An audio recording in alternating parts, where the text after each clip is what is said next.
তাহলে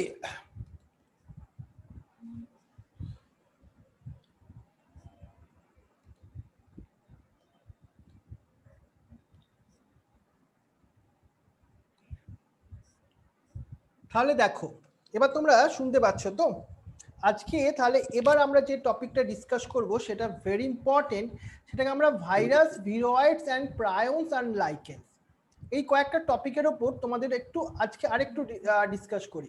কারণ ক্লাসটা এতটাই ভালো লাগছে আমার, মনে হলো এই ক্লাসটা পুরোটা কমপ্লিট করতে এতটাই ইচ্ছা করছে বলে তোমাদেরকে একটু কন্টিনিউ করলাম। তোমাদেরও ভালো লাগছে তো? বোর হচ্ছ না তো? দেখো কিন্তু না স্যার, স্যার ভালো লাগছে। Very good. তাহলে দেখো আজকে আমরা ভাইরাস স্যার পার ডে এরকম ক্লাস করাবেন। আর তোমাকে লাইকেন্সের কথা যখন বলছি আমি তখন একটা কথা ভালো করে মাথায় ঢোকাও। আর.এইচ. হুইটেকারের যখন আমরা 5 কিংডম ক্লাসিফিকেশন পড়ছিলাম সেখানে কিন্তু কোথাও লাইকেন্সের কথা উল্লেখ করা ছিল না, ভাইরাসের কথা উল্লেখ ছিল না, ভাইরয়েডস এর কথা এন্ড প্রায়ন্স কারোর কথাই তো উল্লেখ ছিল না। কিন্তু কেন ছিল না? তার কারণটা হচ্ছে ভাইরাস, ভাইরয়েডস, প্রায়ন্স, লাইকেন্স তারা সবাই নেচারটা যদি তাদের কথা বলো, এই যে তোমার ভাইরাসের কথা আমি বলবো আজকে, তারা কিন্তু এ সেলুলার, অকোষীয়। অকোষীয় বলেই আর.এইচ. হুইটেকার তার কিংডমের সিস্টেমের মধ্যে পজিশন দেননি এদেরকে।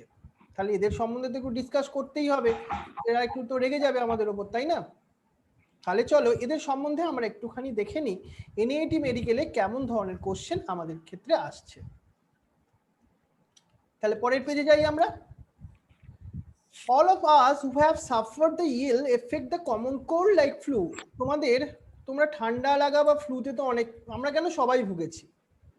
তখন তোমাদের কিরকম ভাইরাসের প্রভাবটা, কিরকম গলায় ব্যথা হয়, কিরকম সর্দি হয় সে তোমরা ভালো করেই জানো, রাইট না? Even if we do not associate it with our condition, virus did not find a place in classification since they do এটা ভালো করে মাথায় রাখো যেটা আমি এখন বলতে চাইছি। They do not, দাঁড়াও এক সেকেন্ড,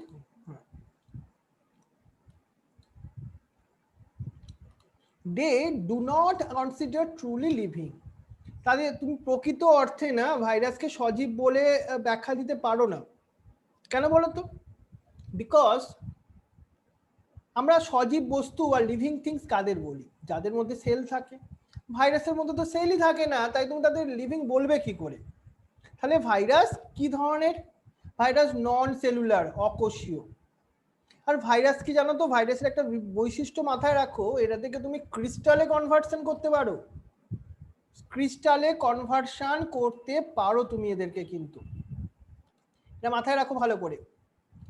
তাই তো এদেরকে আমরা নিষ্ক্রিয় ক্রিস্টাল, ইনার্ট ক্রিস্টাল যাকে বলছি আমরা। একটা ভাইরাস যখন আউটসাইড দ্য লিভিং হোস্টের বাইরে থাকে, মানে সেলের বাইরে গো, তখন তারা না এরকম নন লিভিং সাবস্টেন্সের মতোই আচরণ করে। আর যখন তারা কোনো হোস্টের কোষের মধ্যে ঢুকে পড়ে তখনই তারা সজীব বস্তু হিসাবে নিজেদেরকে এক্সপ্রেস করে। এবার আমাদের জন্য ভেরি ইম্পর্টেন্ট, যেটা ভালো করে মাথায় রাখো, তাহলে আমরা যখন তারা সজীব কোষের মধ্যে ঢুকে পড়ে তখন তারা, আমরা তো ভিডিও দেখলাম আজকের ক্লাসের প্রথমের দিকে, তারা কি করে? তাদের অনেক নাম্বার, অনেক অনেক কোষ সেই ভাইরাস পার্টিকেলস তৈরি করে নেয়। তাহলে তুমি ভাইরাসকে কি বলবে? লিভিং বলবে না নন লিভিং বলবে? কিছুই বলতে পারবে না, বলতে পারবে একটা ইন্টারমিডিয়েট বস্তু। কিন্তু পাস্তুর বলে একজন সায়েন্টিস্ট জানো ভাইরাসকে এমন একটা, ভাইরাস শব্দের অর্থই বলে দিলেন। সেটা কি বললেন? ভাইরাস শব্দের অর্থ বিষ, মানে বিষাক্ত তরল। মানে কি আমরা বলছি ভেনম অর পয়জনাস ফ্লুইড, ভেনমের কথা বললেন। মানে ভাইরাস রোগ সৃষ্টিকারী, মানে দুষ্টু, খারাপ, বুঝতেই পারছো। এবার আরেকজন এই পেজটা কিন্তু তোমরা স্টার দিয়ে লিখে রাখো তো, এনইটি এক্সাম যখন দিতে যাবে না তার আগের দিন একবার এই পেজটা তোমায় দেখতে হবে, কারণ এই পেজটা থেকে কোশ্চেন আসার অনেকগুলো জায়গা আছে। আইভোনেক্সকি বলে একজন বিজ্ঞানী ছিলেন, ইয়ারটার কথা মাথায় রাখো। কত ইয়ার? 1892-তে উনি কি বললেন জানো? এই যে টোবাকো মোজাইক, যেটা তামাক গাছের মোজাইক ডিজিজটা, একটা যে অণুজীব দ্বারা হয় তিনি সেটাকে চিহ্নিত করতে পারলেন। উনি বললেন this are found smaller then the bacteria, মানে তামাক গাছে যে রোগ সৃষ্টি করছে অণুজীবীটা সেটা কিন্তু ব্যাকটেরিয়া নয়, সেটা ব্যাকটেরিয়ার থেকে ছোট। কেন ছোট? কারণ ব্যাকটেরিয়া আটকাতে সক্ষম এরকম একটা পর্দার মধ্যে দিয়ে ওই অণুজীবগুলো পাস করে যায়, তাদেরকে পরবর্তীকালে আমরা নাম দিয়েছি ভাইরাস। না 1898 বেনজার্নিক, নামটা মাথায় রাখো, বেইজার্নিকও বলে, বেইজার্নিক কি বললেন? Demonstrate the extract of infected plant tobacco mosaic could cause the infection of healthy plant. অর্থাৎ তামাক গাছের যে পাতাটার রোগ হয়েছে সেই পাতাটার নির্যাসটাকে নিয়ে তিনি যখন কোনো হেলদি প্ল্যান্টের ওপর প্রয়োগ করলেন তারা তখন প্ল্যান্টটাকেও ইনফেক্ট করলো। এটা কে ডেমনস্ট্রেট করে দেখালেন? বেইজার্নিক। কোন বছরে? 1898-এ। এটা মাথায় রাখো। উনি ওই ফ্লুইড, ওই নির্যাসটার নাম দিলেন কন্টেজিয়াম ভাইভাম ফ্লুইডিয়াম। অর্থাৎ মাথায় রাখো এই জিনিসটা, এই নামটা তোমাকে এইভাবেই আসবে, কন্টেজিয়াম ভাইভাম ফ্লুইডিয়াম, অর্থাৎ ইনফেকশিয়াস লিভিং ফ্লুইড। কোন বিজ্ঞানী দিয়েছিলেন? বেইজার্নিক। একদম ভালো করে মাথায় রাখতে হবে। এবার আমি WM স্ট্যানলির কথা বলি। 1935 উনি কি বললেন জানো? Virus could be crystallized and crystal, ভাইরাসকে তুমি ক্রিস্টালে কনভার্সন করতে পারবে, ভাইরাসকে তুমি কি করতে পারবে? কেলাস বা কেলাসিত করতে পারবে, মানে ক্রিস্টালে কনভার্সন করতে পারবে। They are inert outside the specific host cell, অর্থাৎ পোষক কোষের বাইরে এরা নির্জীব হিসাবে নিজেদেরকে এক্সপ্রেস করে। Virus R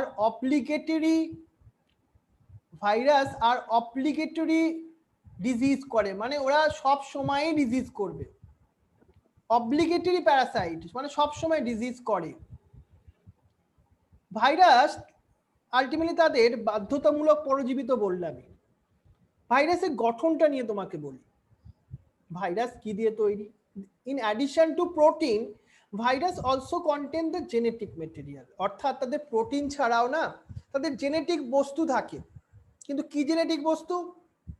RNA or DNA. আমরা কিন্তু বোথ বললাম না, no virus contain both RNA and DNA. অর্থাৎ তুমি কোনো ভাইরাসই দেখাতে পারবে না যার মধ্যে ডিএনএ এবং আরএনএ বোথ প্রেজেন্ট আছে। In general virus that infect the plant, আমরা কিন্তু একটা জেনারেল কনসেপ্ট বলছি, সবার ক্ষেত্রে এটা নাও ঠিক হতে পারে। যারা প্ল্যান্টদের ইনফেক্ট করে সেই প্ল্যান্ট ভাইরাস তাদের মধ্যে একটা সিঙ্গেল স্ট্যান্ডার্ড আরএনএ আছে, আর যারা ইনফেক্ট করে অ্যানিমালসদের তাদের সিঙ্গেল বা ডাবল স্ট্যান্ডার্ড আরএনএও থাকতে পারে, ডাবল স্ট্যান্ডার্ড ডিএনএও থাকতে পারে। ব্যাকটেরিয়াল ভাইরাস অর্থাৎ ব্যাকটেরিওফাজ তাদের ক্ষেত্রে কি থাকে? দ্বিতন্ত্রী ডিএনএ মানে ডাবল স্ট্যান্ডার্ড ডিএনএ থাকে। ভাইরাসের যে প্রোটিন কোডটা থাকে, প্রোটিন কোড, তাকে আমরা কি নামে ডাকবো? প্রোটিন আবরণীটাকে আমরা কি বলছি? ক্যাপসিড। তার ছোট ছোট যে ইউনিট গুলো আছে তাকে আমরা কি বলছি? ক্যাপসোমিয়ার। কি নামে ডাকলাম? Capsomere. The unit, small sub unit কি কাজ করে? নিউক্লিক অ্যাসিডকে প্রোটেক্ট করে। এবার ক্যাপসোমিয়ার এমন ভাবে অ্যারেঞ্জ হয় ভাইরাসগুলোকে দেখতে হেলিকাল হতে পারে, পলিহাইড্রাল হতে পারে, ডিফারেন্ট জ্যামিতিক গঠন ওরা নিয়ে নেয় ওই ক্যাপসোমিয়ারের জন্য। এবার ভাইরাল কিছু ডিজিজের নাম শোনো, মানে এমসিকিউ এর জন্য ভেরি ইম্পর্টেন্ট পয়েন্ট এখানটা। Mumps, smallpox, herpes, influenza, AIDS, আমরা এতগুলো তোমাকে ভাইরাস ঘটিত রোগের নাম বললাম, এর মধ্যে কোনো একটা ব্যাকটেরিয়া ঘটিত নামের নাম দিয়ে দেবো তোমাকে কনফিউজ করার জন্য, তার তোমাকে এই নামগুলো মনে রাখতেই হবে। একটা ভাইরাস যখন উদ্ভিদ বা প্ল্যান্টকে ইনফেক্ট করে তখন তো কিছু সিমটমস দেয়, লক্ষণ দেখায়। কি লক্ষণ? এনসিআরটির বইতে অপশন দেখাচ্ছে তোমাকে। মোজাইক ফরমেশন মানে ছোপ ছোপ দাগ হতে পারে, লিফটা রোল করতে পারে, কার্লিং মানে কুঁচকে যেতে পারে লিফটা, এটা ছাড়া ইউলিং অফ ভেন্স, মানে যে পাতার যে শিরাগুলো না হলুদ হলুদ হয়ে যেতে পারে, গাছটা ডোয়ার্ফ হতে পারে, ছোট হতে পারে, মানে গ্রোথটা যাতে স্টান্টেড গ্রোথ, মানে গ্রোথটা ক্ষীণ গ্রোথ হবে, এগুলো কিন্তু সিম্পটম। এগুলোকে দিয়ে তোমার এমসিকিউ বুঝতে পারছো, মানে একদম ইম্পর্টেন্ট জায়গা আছে। এবার চলে আসি পরে, হ্যালো স্যার,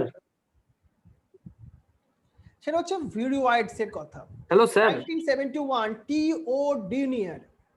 ডিনিয়ার এই সায়েন্টিস্টের নাম মাথায় রাখো। উনি discover a new infectious agent which is smaller then the virus, মানে ভাইরাসের থেকে ছোট, তারা রোগ সৃষ্টি করতে পারে। যেমন কোথায় রোগ সৃষ্টি করে? Cause the potato spindle fibre disease, পটেটোর একটা স্পিন্ডেল টিউবার ডিজিজের জন্য দায়ী এই বস্তুটা, কিন্তু ভাইরাস নয়। কি তাহলে এই বস্তুটা? এর মধ্যে আছে ফ্রি আরএনএ, অর্থাৎ মুক্ত আরএনএ আছে এদের ক্ষেত্রে। Lack of protein code, virus মানে আমরা প্রোটিন কোডের কথা বলছিলাম, ভিরুয়াইডস এর মধ্যে প্রোটিন কোডটা নেই। কি আছে? শুধুমাত্র আরএনএ বস্তুটা প্রেজেন্ট আছে, আরএনএ প্রেজেন্ট আছে, বুঝে গেল? কিন্তু এই যে আরএনএটাও লো মলিকুলার ওয়েট, মানে কম আণবিক ওজন বিশিষ্ট হয়, মানে খুব ক্ষুদ্র ক্ষুদ্রই হয়। এবার যেটা মজার জিনিসটা তোমাদের জন্য শেয়ার করব সেটা হচ্ছে প্রায়ন্সের কথা। প্রায়ন্সের নামটা অনেকটা প্রোটিনের সঙ্গে মিল আছে, মাথায় রেখো কিন্তু। In modern medicine certain infectious and neurological disease, মানে কিছু স্নায়ু রোগ না, কিছু ভাইরাসও নয়, এমন কিছু বস্তু এই রোগের জন্য দায়ী, ভাইরাস নয় তারা। তাহলে জিনিসটা কি দেখা গেল? এটা কিছু ফোল্ডেড প্রোটিন, মানে অস্বাভাবিক ভাঁজযুক্ত কিছু প্রোটিন, যেটা এই রোগ নিউরোলজিক্যাল রোগ সৃষ্টি করে। কিন্তু এই যে প্রোটিন ঘটিত বস্তু যেটা রোগ সৃষ্টি করে তাকে আমরা বললাম প্রায়ন্স। যেমন আমরা একটা ডিজিজের কথা বলি, যেটা নাম বলছি আমরা বিএসই, ফুল ফর্ম মনে রাখতে হবে তোমাকে। কি নাম? বোভিন স্পঞ্জিফর্ম এনসেফালোফাইটি, যেটাকে বিএসই বলছি, যেটাকে আমরা কমনলি বলি mad cow disease of cattle. Mad cow ডিজিজের নাম তোমরা শুনেছ হয়তো, গবাদি পশুর ম্যাড কাউ ডিজিজ তার কমনলি নাম। তার বিএসির ফুল ফর্ম কি? কেন হয়? প্রায়ন্সের জন্য হয়। মানুষের ক্ষেত্রেও না অনেকটা এই ধরনের একটা রোগ দেখতে পাওয়া যায়, তার নাম দিয়েছি আমরা সিআর জ্যাকব ডিজিজ, সিজেডি। কার ক্ষেত্রে হয়? মানুষের ক্ষেত্রে হয়, ওই প্রায়ন্স জাতীয় বস্তুর জন্যই হয়। এবার আজকে আমাদের লাস্ট টপিক এই চ্যাপ্টারের জন্য, যেটা হচ্ছে তোমার লাইকেন্স। লাইকেন একটা সিম্বায়োটিক অ্যাসোসিয়েশনে থাকে, মিথোজিবিয়া সহাবস্থানের মধ্যে থাকে। শৈবাল আর ছত্রাক এখানে উপযোগী, দুজনেই কি হতে থাকে? মিউচুয়ালি অ্যাসোসিয়েশনের মধ্যে থাকে। এখানে মাথায় রাখো আমরা শৈবালের অংশটাকে কি বলবো? বলবো ফাইকোবায়েন্ট। ভেরি ইম্পর্টেন্ট না? শৈবালের অংশটাকে যদি ফাইকোবায়েন্ট বলি, আমরা ছত্রাকের অংশটাকে কি বলবো? মাইকোবায়েন্ট বলবো। এদের মধ্যে মাথায় রাখো একজন স্বভোজী আর একজন পরভোজী। লাইকেনের যে শৈবাল পার্টটা মানে অ্যালগি পার্টটা, দে আর অটোট্রপিক ইন নেচার, তারা নিজের ফুড নিজে প্রিপারেশন করতে পারে, কিন্তু ফাঙ্গাসগুলো তারা নিজের খাদ্য প্রস্তুত করতে তো পারবে না, তারা পরভোজী টাইপের হবে। তাহলে তারা কি করে ultimately? They absorb the mineral nutrient and water. তারা কি করে জানো তো?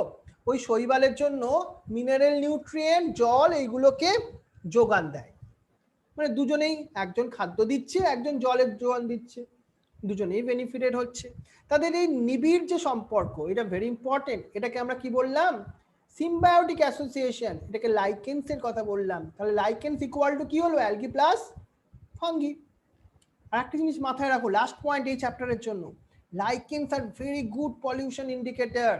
কোনো জায়গায় যদি পলিউশন হয়, দূষিত হয়ে যায়, সেসব জায়গায় লাইকেন্স গ্রো করবে না।